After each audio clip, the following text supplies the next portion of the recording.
Welcome back. You're watching 101. We're speaking with iconic Chinese-born explorer Wong How Man.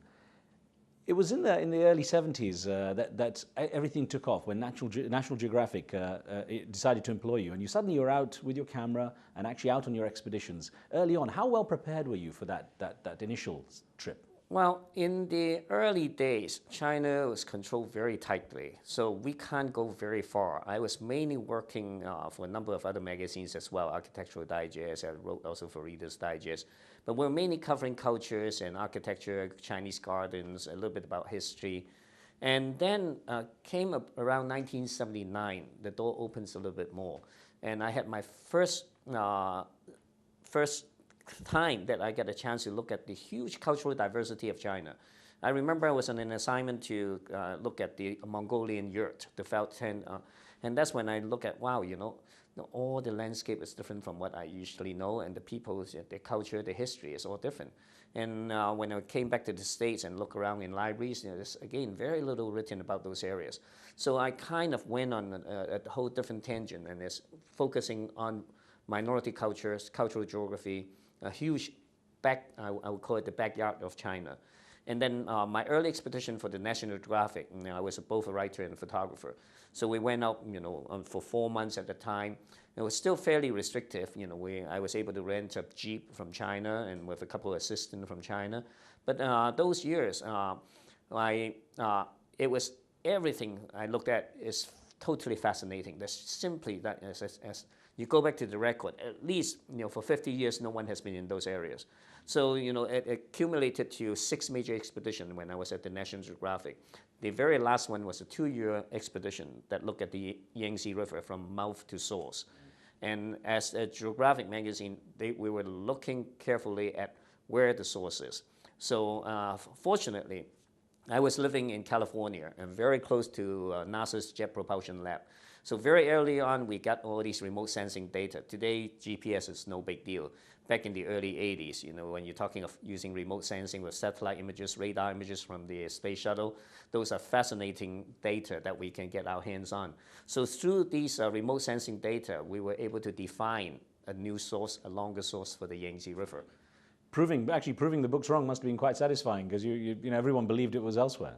That's right, and of course, we're also in later years, we're fortunate that we also, in more recent years, we're able to define the source for the Mekong River as well as that for the Yellow River. And tell me about the China Exploration and Research Society you founded. I think initially in Los Angeles in about '87, then later you moved it to Hong Kong.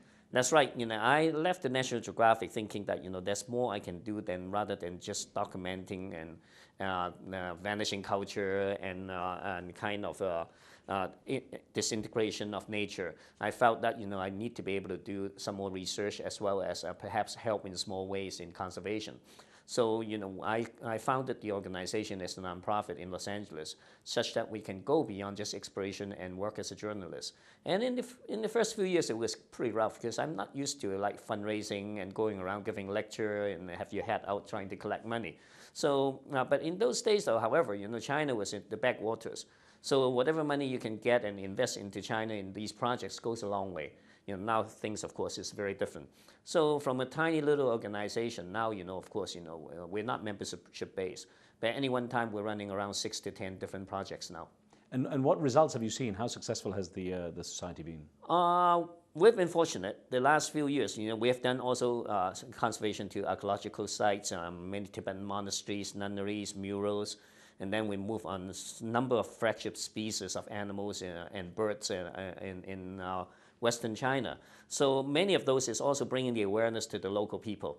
So it's you have to do it in a very sensitive way, let alone the government is always looking over your shoulder. So I think it has been from the late 80s to the early 90s. It's been a little bit of an uphill battle. But now I think China is far more open now. They see that conservation is important. It's not just only for their overall image. I think younger Chinese that are Western educated or educated in China all embrace conservation now. I know one of your missions is to bring ancient traditions into the 21st century. How do you balance keeping those traditions valuable at their core and yet modernizing?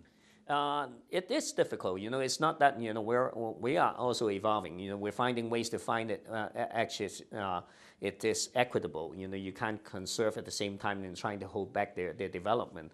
So I think in many ways that's why, at times, many of these culture are no longer living culture, but preserving them. Like recently, we have a project site in the southern island of Hainan in China.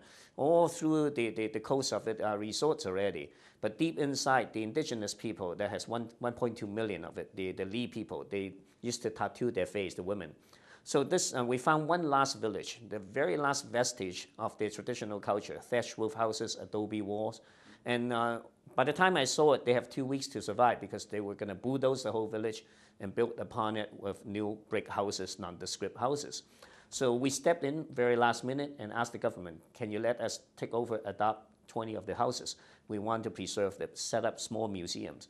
And recently we bring students in to help us collect all the objects.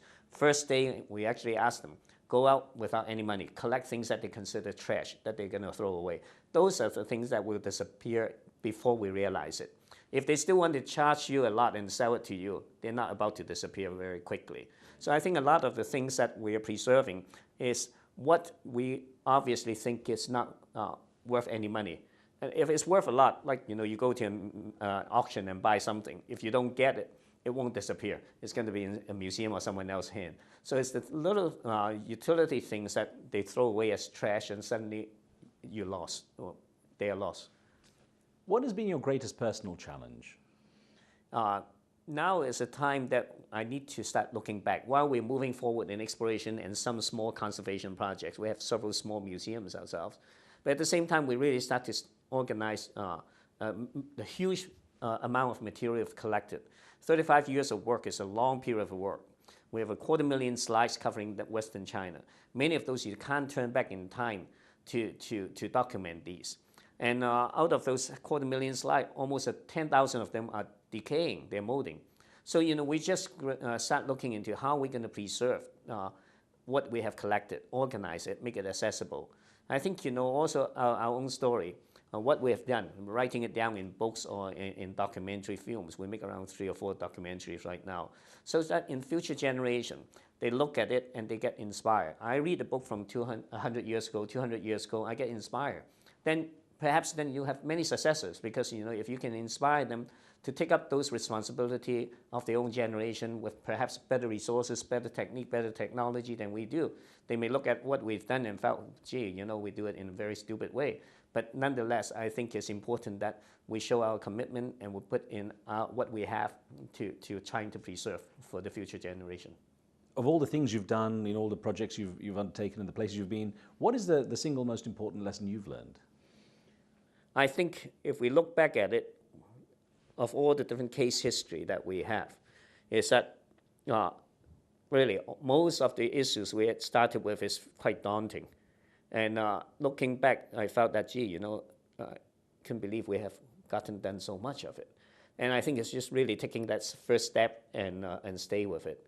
At times, of course, the obstacle can be very great, but I don't back off. I turn around and come back again. So, and that's why I keep a number of projects on the plate at the same time, so I can move from one to the other. Of course, I get bored easily too, so I need several projects. People sometimes criticize me, and well, how many you have too many interests? I say I could just get bored too easily. I know for a fact your map is very crowded with pins. The places you've been. Any big gaps? Is there any one place you really haven't got to what you want to get to?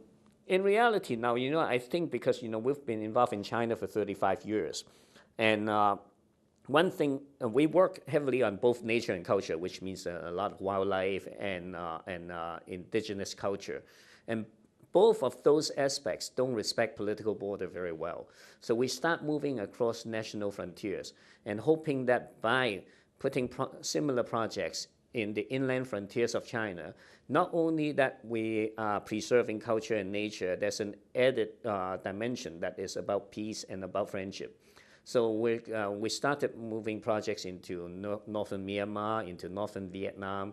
We're looking at Laos. We've recently looked at Bhutan. So I think, and that's probably the next challenge for us is to take similar projects that we feel that we have experience and success across national border to share with our neighboring countries. And I think we need to, being able to use satellite for a long time, we need to take a higher view anyway. I think once we take a higher view, we won't look at the nitty-gritty and feel, I think a lot of the conflicts is because on the ground that we're really looking only at the small, very immediate problems. How would you like to be remembered? What would you like your legacy to be? Perhaps it's still as an explorer that I'm curious, that I'm like a 3-year-old. And in terms of the curiosity, I hope intellectually I'm not 3 years old. But I think that if people can feel that, I think I would like that throughout my life, that I have lived up to that spirit of exploration. Wong How Man, I wish you safe travels. Thank you very much for your time. Okay, thank you, Riz. Okay, yeah.